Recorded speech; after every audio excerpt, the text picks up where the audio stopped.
Assalamualaikum warahmatullahi wabarakatuh. Nama saya Ganjar Agamukti, NIM 19 12 17 326. Ingin mempresentasikan tugas makalah saya tentang mata kuliah PLKH Tata Negara atau Legal Drafting tentang rasio legis lahirnya Undang-Undang Cipta Kerja. Untuk bab 1 yaitu pendahuluan. Poin A, latar belakang. Rasio legis yaitu pemikiran hukum menurut akal sehat, akal budi atau logika yang merupakan alasan atau tujuan dari lahirnya peraturan hukum. Berdasarkan pengertian tersebut, dalam kaitannya sebuah undang-undang, maka harus dipahami juga bahwa rasio legis hampir sama dengan pengertian hakikat hukum, ialah intisari atau dasar undang-undang. Pembentukan peraturan perundang-undangan harus mengacu pada landasan pembentukan peraturan perundang-undangan atau ilmu perundang-undangan. Hal ini menjelaskan bahwa sebuah undang-undang tidaklah disusun karena kepentingan sesaat atau kebutuhan yang mendadak. Pembentukan produk hukum yang baik dan dapat diterima oleh masyarakat tentunya harus melalui proses pentahapan dan berbagai asas hukum yang memberikan batasan sebagaimana diatur dalam Undang-Undang Nomor 12 Tahun 2011 tentang pembentukan peraturan perundang-undangan. Omnibus Law Cipta Lapangan Kerja diawali dari visi Presiden Jokowi untuk membuka lapangan kerja yang lebih luas. Dengan adanya Omnibus Law Cipta Lapangan Kerja diharapkan dapat merubah struktur ekonomi yang akhirnya mampu membuat perubahan terhadap semua sektor untuk mendorong perubahan ekonomi yang lebih tinggi.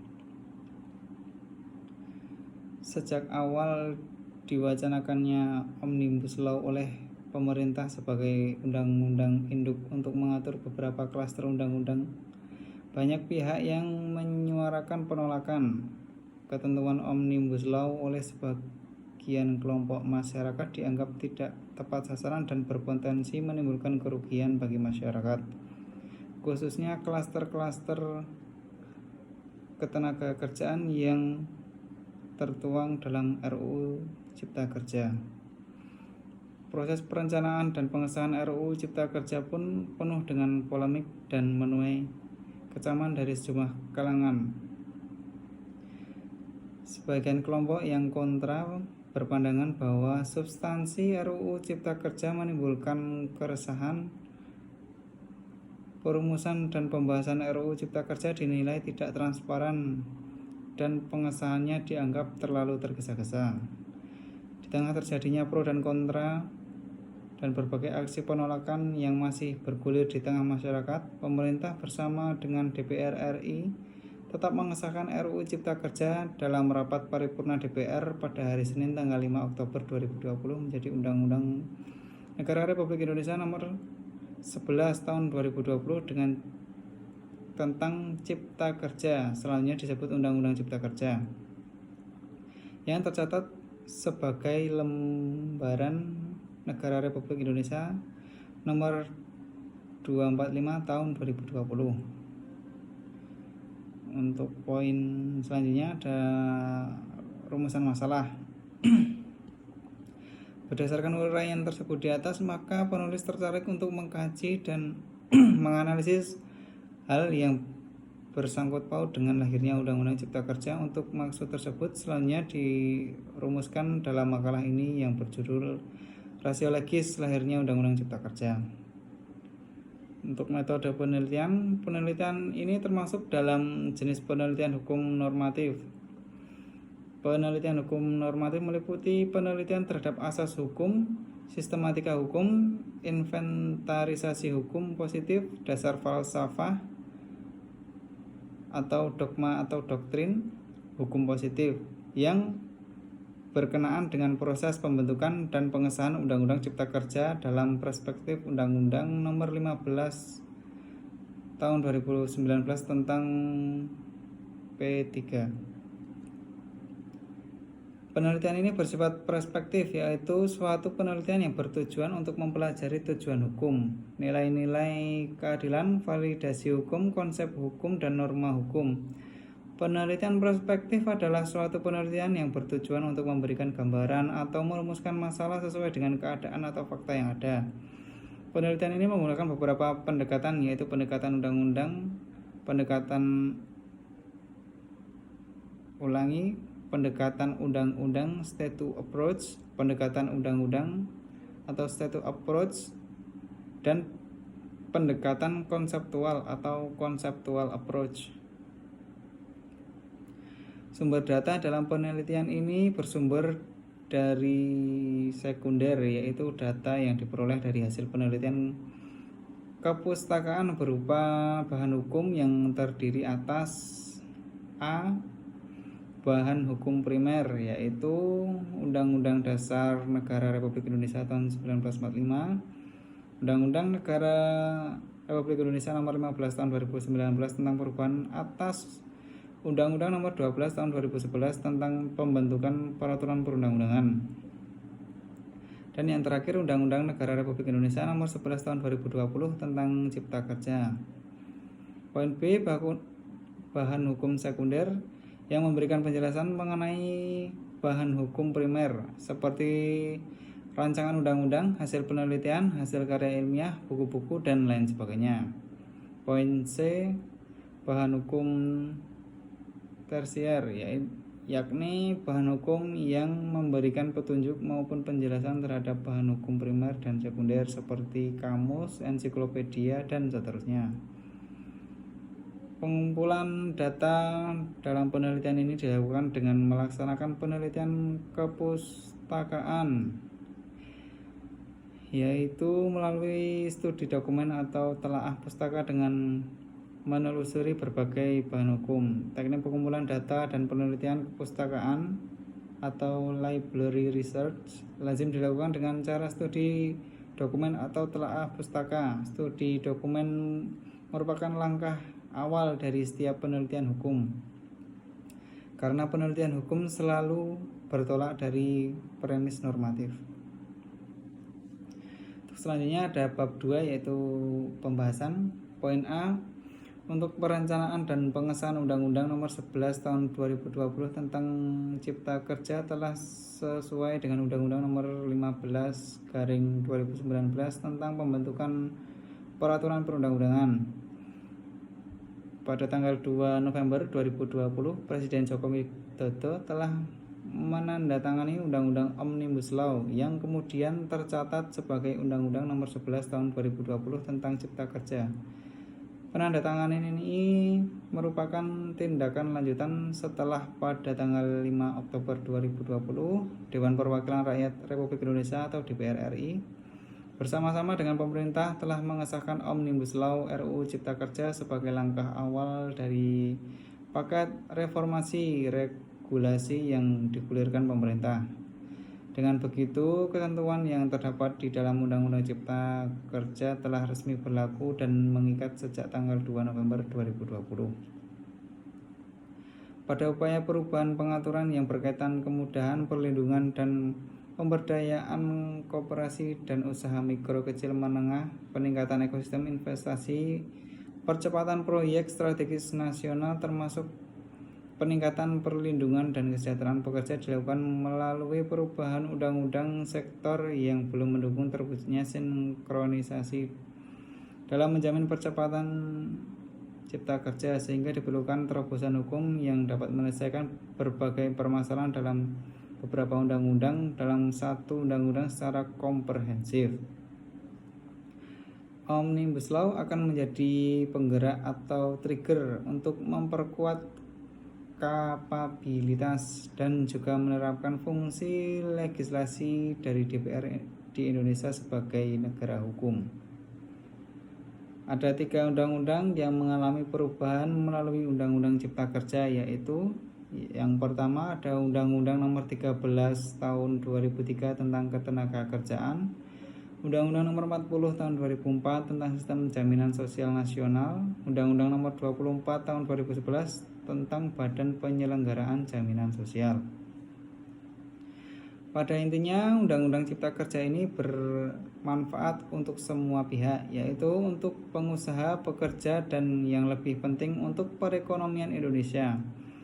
Pemerintah Indonesia berharap melalui undang-undang ini akan terbuka lapangan pekerjaan sehat dan produktif.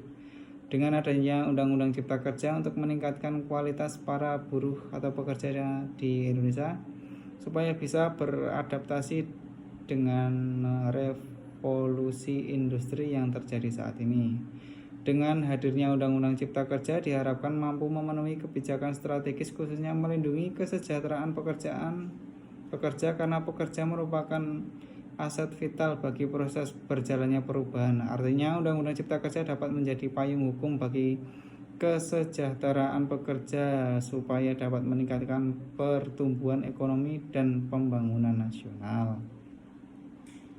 Untuk poin B ada dampak pemberlakuan Undang-Undang Nomor 11 Tahun 2020 tentang Cipta Kerja, tahap sistem peraturan perundang-undangan yang berlaku di Indonesia. Penerapan teknik Omnibus Law dalam pembentukan peraturan perundang-undangan pada praktiknya menimbulkan pro dan kontra di masyarakat. Tidak hanya secara substantif dan formal, namun secara teoretik. Secara substantif misalnya penerapan Omnibus Law di dalam pembukaan Undang-Undang Cipta Kerja menimbulkan polemik di masyarakat. Permasalahannya adalah bahwa terdapat undang-undang yang diduga melanggar hak buruh, rawan akan kepentingan korporasi, dan merusak lingkungan, dan masih banyak hal lain yang dipersoalkan di bagian kalangan masyarakat. Secara formal, permasalahan Undang-Undang Cipta Kerja juga disorot karena dianggap dalam tahap pembentukannya dianggap tidak mengindahkan aspirasi dan partisipasi masyarakat sebagaimana yang diamanatkan pada pasal 96 Undang-Undang Nomor 15 Tahun 2019 tentang pembentukan peraturan perundang-undangan. Dalam konteks penerapan Omnibus Law di Indonesia, penerapan Omnibus Law di dalam Undang-Undang Cipta Kerja dilakukan dengan waktu yang sangat cepat. 1.200 lebih pasal diselesaikan dalam waktu kurang lebih hanya 6 bulan. Kecepatan yang dilakukan tersebut berdampak pada kualitas undang-undang yang disusun yang ternyata pada saat pengesahan dilakukan masih terdapat perbedaan versi pasal dan juga terdapat salah ketik di dalamnya. Kaitannya dengan penerapan Omnibus Law di sistem hukum Indonesia, Omnibus Law adalah proses legislasi dari negara common law system, sedangkan Indonesia adalah negara yang menganut civil law.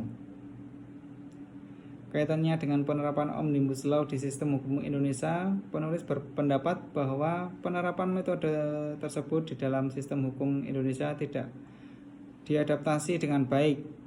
Seharusnya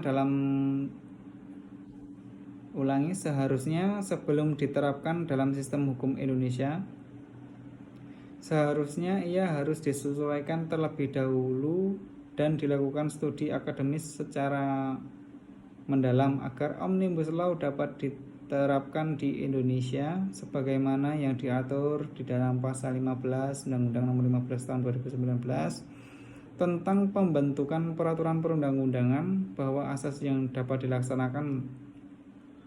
Selain itu juga perlu diterapkan identifikasi reception in society secara seksama. Hal ini menurut penulis adalah hal yang penting dilakukan karena hukum dan masyarakat adalah dua sisi yang tidak dapat dipisahkan, apalagi menurut Sajipto Raharjo, hukum mendapat legitimasi keberlakuannya dari masyarakat dan masyarakat adalah basis sosial dari hukum.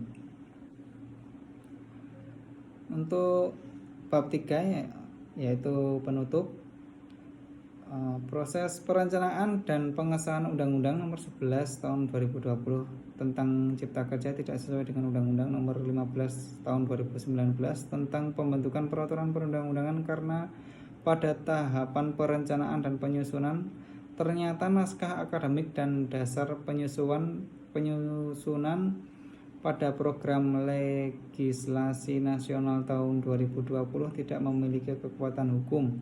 Begitu pula ketentuan judul, ketentuan umum, dan ketentuan pidana yang juga tidak sesuai dengan teknik penyusunan pembentukan peraturan perundang-undangan.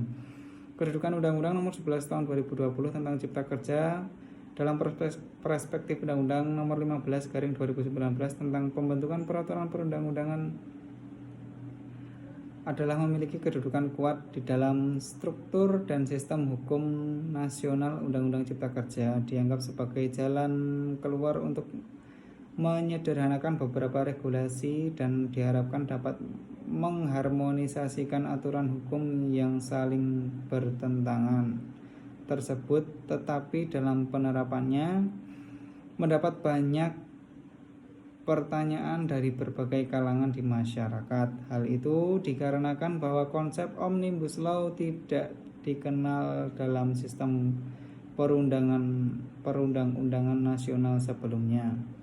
Dampak penerapan Undang-Undang Nomor 11 Tahun 2020 tentang Cipta Kerja terhadap sistem peraturan perundang-undangan yang berlaku di Indonesia adalah Undang-Undang Cipta Kerja memiliki cacat secara prosedural, disebabkan dalam prosesnya publik tidak mengetahui naskah baku dan resmi berkaitan dengan Undang-Undang Cipta Kerja tersebut dan tidak dilibatkan secara langsung dalam pembahasan dan pengesahannya, yang mana hal tersebut bertentangan dengan peraturan yang berlaku.